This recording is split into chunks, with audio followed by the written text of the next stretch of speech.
Hello friends, स्वागत है आप सभी का सी बीबीकर आर्ट्स क्लासेस में। दोस्तों, आज के इस वीडियो में समान हिंदी के बारे में बात करने वाले हैं। समान हिंदी का पेपर कैसे आपको देखने को मिलेगा बोर्ड पेपर में। ये साइंस के लिए होता है तो काफ़ी ज़्यादा महत्वपूर्ण होता है कि आपको जो है पेपर पैटर्न समझना, क्योंकि प्रारूप बहुत अच्छा होता है। अगर आप प्रारूप के आधार पर समझ लें कि पेपर पैटर्न कैसे आने वाला है तो आपको कोई दिक्कत नहीं होगा। देखिए दोस्तों, आपको बता दें कि यहाँ पर 3 घंटे 15 मिनट दिया जाता है। ये 15 मिनट आपके लिए गोल्डन टाइम होता है। इसका आप सदुपयोग कर सकते हो। कहाँ करना है अभी मैं आगे आपको बताने वाला हूँ।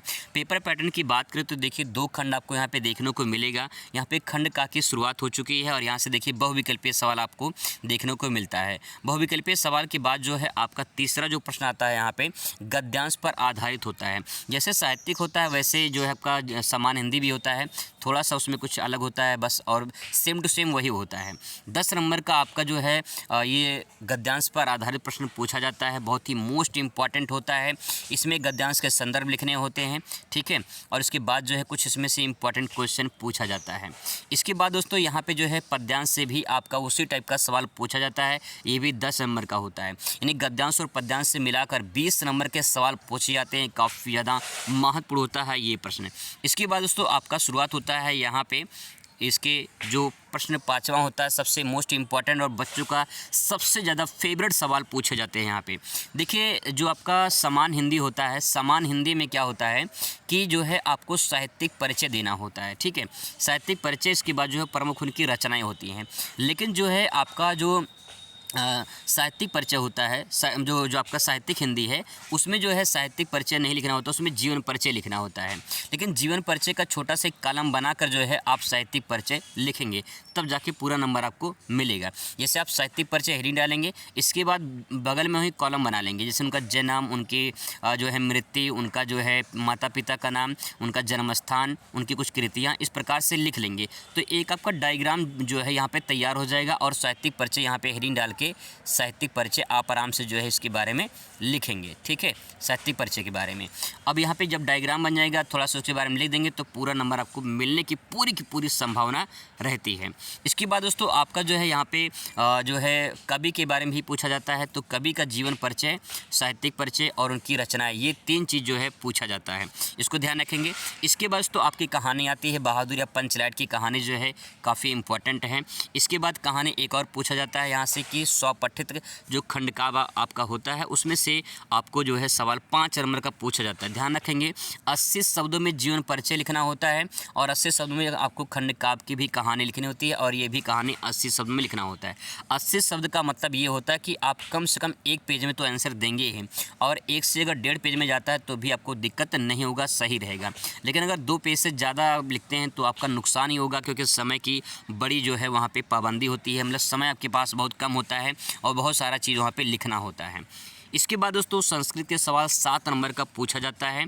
इसमें से जैसे गद्यांश पद्यांश होता है वैसे टाइप के इसमें भी गद्यांश पद्यांश में संस्कृत का भी पूछा जाता है। इसके बाद दोस्तों आपको यहाँ पे पूछा जाता है कि अपठित गद्यांश के बारे में यहाँ पे पूछा गया है। यहाँ पे दोस्तों कुछ आपसे सवाल पूछे जाते हैं कि अपठित गद्यांश पर आधारित जो है कुछ प्रश्न होते हैं, उनका उत्तर जो है यहाँ पे मतलब इसी में होता है, इसी में से छांट के उत्तर जो आपको लिखना होता है। इसके बाद यहाँ पे देख लीजिए, अब आपका आएगा यहाँ पे कि जो है प्रश्न नंबर 11 दिया है कि शब्द युग्मों को सही अर्थ चयन करके जो है उसको लिखना है। तो सही अर्थ चयन करके इसको यहाँ पर लिखना है। और इसके बाद जो है यहाँ पर आपको देता है कि जो है यहाँ पे देखिए निम्नलिखित में से किसी एक शब्द का अर्थ लिखना होता है। तो इसमें शब्द दिया रहता है, उसका अर्थ लिखना होता है। और यहाँ पे दिया है कि जो है निम्नलिखित वाक्यांशों में से एक शब्द का चयन करिए, इसमें जो है एक शब्द का चयन करना होता है। और यहाँ पे देख लीजिए आपका जो है निम्नलिखित किन्हीं 2 वाक्यों को शुद्ध करके लिखना होता है।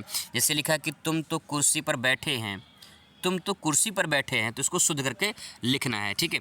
इसके बाद तो आपका आता है रस, यानी वीर रस और अलंकार से संबंध और छंद से संबंधित पूछा जाता है। इसके बाद आता है पत्र लेखन। पत्र लेखन अपने विद्यालय में आप लिखते होंगे, आपको पता होगा अच्छे से। इसके बाद दोस्तों सबसे मोस्ट इंपॉर्टेंट आता है कि कौन सा निबंध पूछा गया है। ज़्यादातर जो बच्चे होते हैं वो निबंध के बारे में और जीवन परिचय के बारे में देखते हैं। तो एक जीवन परिचय जो है जैसे कि आपका जो है इन्वायरमेंट से संबंधित पूछा जाता है, एक बेरोजगारी से संबंधित पूछा जाता है, और जो है आपका जो है एक कवि किसी किसी कवि या लेखक के बारे में पूछा जाता है। तो 9 नंबर के निबंध में आप ध्यान रखेंगे कम से कम जो है आप 2-3 जो है कम से कम 2-3 कोटेशन डाल देंगे, जिससे आपका आंसर परफेक्ट हो जाएगा। इसके बाद दोस्तों जो है यहाँ पे जो है निबंध आपका ये काफ़ी इंपॉर्टेंट होता है। तो इस प्रकार से जो अपने प्रश्न को अगर आप हल करेंगे तो आपका पूरा प्रश्न तैयार हो जाएगा और सही तरीके से आप उसे कर पाएंगे।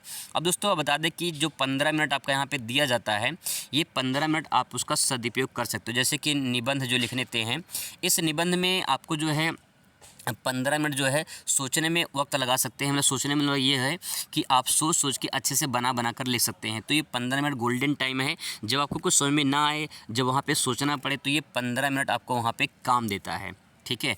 अगर दोस्तों इसका PDF चाहिए या फिर अन्य जो है मॉडल पेपर का PDF चाहिए तो जो है व्हाट्सएप पे कमेंट कर सकते हैं, आपको मिल जाएगा 83 82 92 47 99।